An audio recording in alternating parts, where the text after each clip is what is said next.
कौन C cap करें और कौन सी ना, इसमें अक्सर लोगों का कंफ्यूजन रहता है। तो आज मैं आपको बताने वाली हूँ कि कैप कैसे चूज करें। Hello everyone, I am doctor Heenaz from Sigma Dental Clinic Karnal. आज मैं आपको बताऊंगी कि आपको कैप चूज करते हुए किन बातों का ध्यान रखना है। कैप को हम 3 कैटेगरीज में डिवाइड करते हैं। नंबर 1 मेटल कैप्स, जो कि स्टील के कलर की होती है, जैसा कि आप फोटो में भी देख सकते हैं। सेकंड नंबर पर PFM कैप्स, जो अंदर से स्टील के कलर की होती है और ऊपर से एक दांत के रंग की मटेरियल ऐड किया जाता है। नंबर 3 पर ऑल सिरेमिक क्राउन्स, जो कि पूरे अंदर बाहर से दांत के कलर के होते हैं। अब मेटल कैप्स क्यों बंद हो गई? मेटल कैप अपने कलर की वजह से धीरे धीरे कर कम हो गई, क्योंकि लोग लाइक नहीं करते थे। जब वो हंसते थे तो मेटल कैप्स दिखती थी तो वो बिल्कुल भी अच्छी नहीं लगती थी।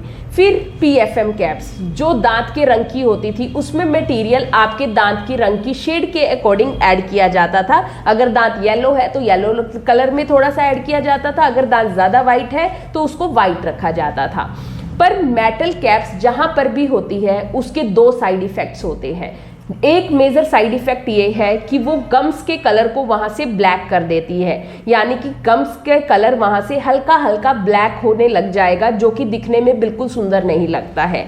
दूसरे नंबर पे अगर आपको CT स्कैन कराना है, MRI कराना है, तो उसमें मेटल कैप्स प्रॉब्लम करती है। वो रेडिएशन को बहुत ज़्यादा एब्जॉर्ब करती है।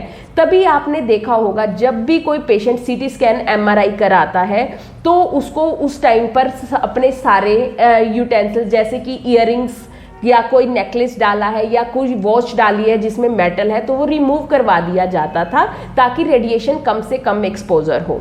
तो इसी वजह से अब मेटल कैप्स धीरे धीरे कर कम हो गई है, क्योंकि इनके ये साइड इफेक्ट्स रहते थे। और PFM कैप्स, जिसमें 2 लेयर में काम होता था, अंदर मेटल और ऊपर दांत के रंग का मटेरियल, उसमें हमें दांत की कटिंग भी कंपैरेटिवली ज़्यादा करनी पड़ती है। तो इसीलिए अगर हम दांत की कटिंग कम करना चाहते हैं तो हमें या मेटल कैप्स के साथ जाना पड़ता है या फिर ऑल सिरेमिक कैप्स के साथ। उस केस में हम PFM कैप्स नहीं कर सकते हैं। ऑल सिरेमिक कैप्स में आपको डॉक्टर के पास बहुत से ऑप्शन सुनने को मिलेंगे, जैसे कि जो अच्छे ब्रांड्स हैं, जैसे सरकोन हो गया, लावा हो गया, ये इसी की ही हाई ब्रांड्स हैं। अब इसमें मेजर 2 कैटेगरी हैं, या फिर जिरकोनिया या फिर ईमैक्स। जिरकोनिया और ईमैक्स, इसके आगे फर्दर ब्रांड्स होते हैं। जिरकोनिया में आप बहुत सी वैरायटी सुनोगे, पर जिरकोनिया और ईमैक्स में से क्या करवाना है, हम हर केस में जिरकोनिया नहीं कर सकते, हर केस में ईमैक्स नहीं कर सकते। ईमैक्स डेंटिस्ट्री का सबसे सुंदर मटेरियल है, इसकी स्ट्रेंथ भी ऑलमोस्ट दांत के इक्वल होती है, पर हर केस में ईमैक्स भी नहीं किया जा सकता। तो ये डिसीजन डॉक्टर को लेना पड़ता है कि आपके केस में क्या ठीक रहेगा।